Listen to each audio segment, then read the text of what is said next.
Voltamos com o quarto e último bloco do programa O Despertar da Consciência. Olha só, nós terminamos o bloco anterior falando sobre a divisão.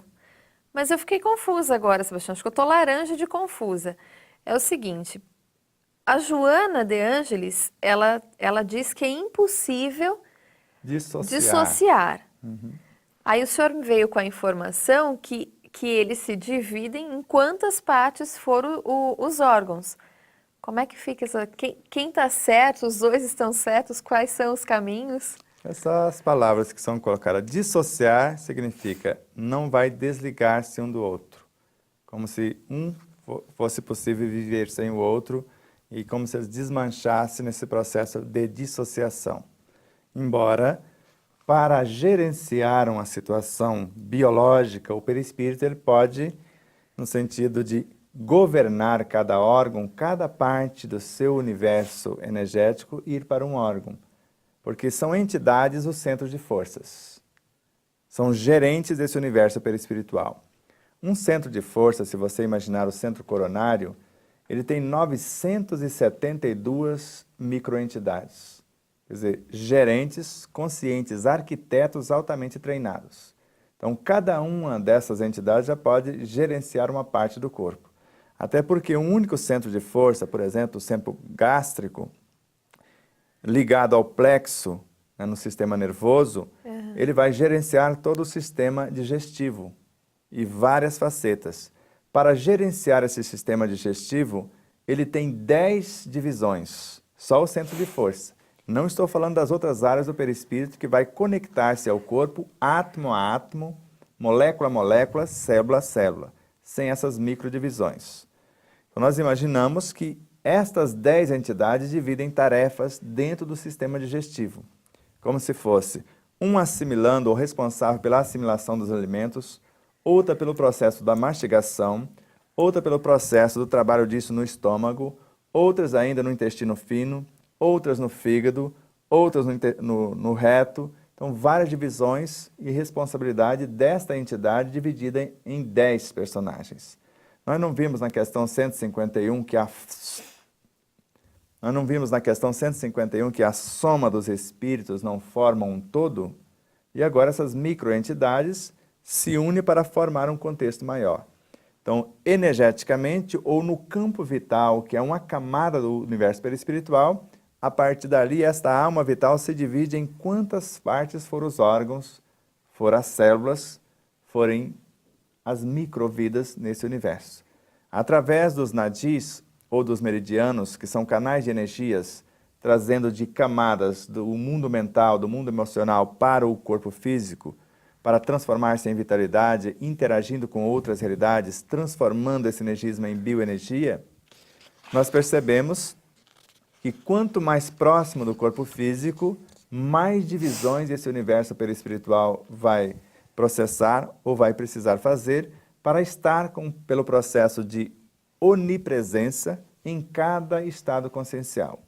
Então, a consciência diretora, a unidade, o espírito expressa-se e vai fragmentando-se esses conteúdos ou multifacetando essas entidades até que cada uma assuma o comando de um microelemento.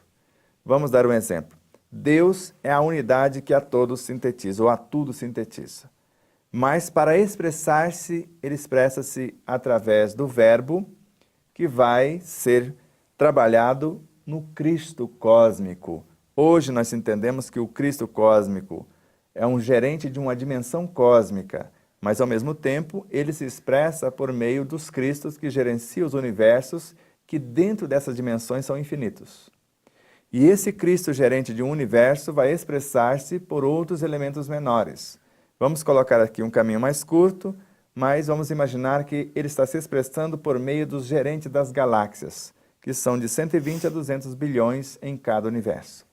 Esses gerentes das galáxias vão precisar expressar-se por elementos menores, através das constelações, e estas entidades através dos sistemas solares, que só dentro de uma galáxia de 200 a 500 bilhões de sistemas solares. Agora, o gerente de um universo, como o nosso sistema solar, ele vai expressar-se através dos outros elementos, que no mínimo hoje já temos 14 planetas dentro do nosso sistema, conforme os que vão aparecendo e nós estamos catalogando conforme a ciência.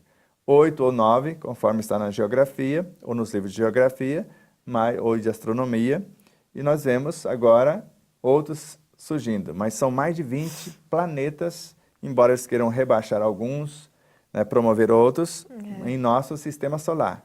E agora veja as subdivisões dentro do nosso planeta, não só em continentes, em reinos, e depois os sub-reinos, até chegar no nosso universo biológico, que é um universo em miniatura.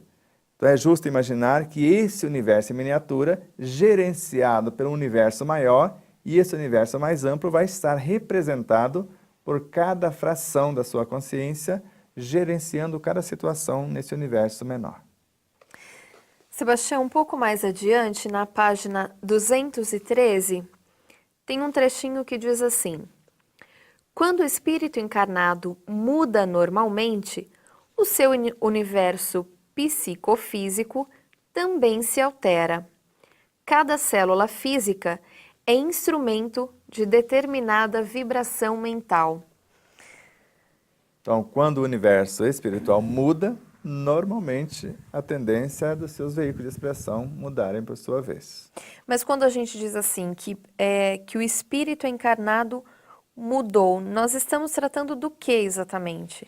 Ele muda a sua essência, o seu modo de pensar, de sentir, de falar e agir, e quando esse pensamento se utiliza na visão de Allan Kardec em obras póstumas, o corpo vai se utilizando também. Quando eu começo a pensar de forma diferenciada, eu mudo a estrutura do universo perispiritual. E esse, por ser o responsável pela gerência do universo biológico, ele vai alterar a partir da estrutura do DNA o cronograma organizacional dessas células. Então ela vai se utilizando conforme essa onda mental. Hoje a ciência já comprova que nós podemos nos alimentar pelo pensamento. Então quando eu mudo o pensamento, não só o corpo vai se utilizando, mas os alimentos externos que nós vamos assimilando vão sendo diferenciadamente escolhidos ou selecionados.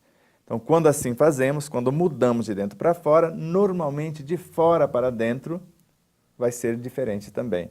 Eu vou naturalmente deixar de comer carne ou já eliminando ou evitando os excessos inicialmente, depois eu vou migrando da carne vermelha para a carne branca, da carne branca só para os vegetais, dos vegetais para os minerais, dos minerais para a estrutura do ar para a luz, da luz para o amor. E no futuro vamos alimentar só de amor, que é o alimento do universo, segundo André Luiz, em Nosso Lar, na obra.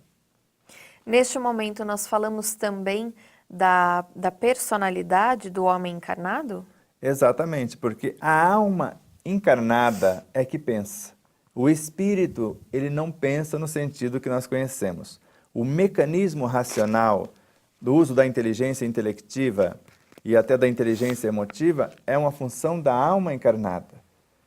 O ser espiritual age por intuição. Ele já se tornou aquilo que ele pensava antes, aquilo que ele sentia, aquilo que ele fazia. Hoje ele é uma síntese de virtudes. Ele não precisa mais pensar nem raciocinar. Esse mecanismo não está no espírito, no cerne do ser. Então o mecanismo de pensar, de raciocinar, de arquitetar, isso é da alma que está se fazendo para posteriormente unificar-se a esse ser. Por isso que mais tarde, quando ela se ilumina e torna-se uma unidade agora coesa, ela vai se sentir parte integrante da sua consciência. Como Paulo de Tarso já dissera, já não sou mais eu quem vive, é o Cristo que vive em mim. Agora ela já não tem mais aquela liberdade entre a escolha entre o bem e o mal, porque não existe mais o mal, existe somente o bem.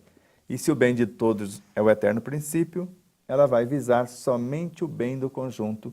Agora, não só do seu universo, mas o bem do conjunto que forma a consciência planetária, por exemplo.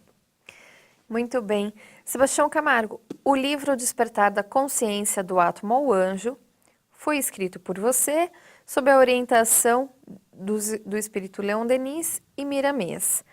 Mas também tem bastante citações, né, de Joana de Ângeles Que e mais? de vários outros espíritos. Só fisicamente falando, no livro está presente mais de 200 obras catalogadas com essas citações, a partir da codificação organizada por Allan Kardec e depois os continuadores.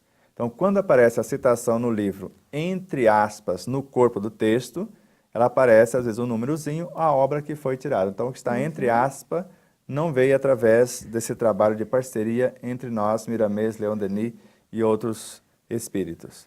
Agora, quando ela aparece recuada, porque conforme as normas, a partir de 3 linhas, nós temos que recuar a citação, para ela ficar com letra menor e recuada. Sim. Mesmo não estando entre aspas, mas estando recuada, é uma citação também de um outro espírito, de uma outra obra, e vai aparecer ou númerozinho ou na própria citação a obra, se for o Livro dos Espíritos, o Livro dos Médiuns, já aparece a sigla na própria citação. E nós fizemos um tratado lá no início do livro.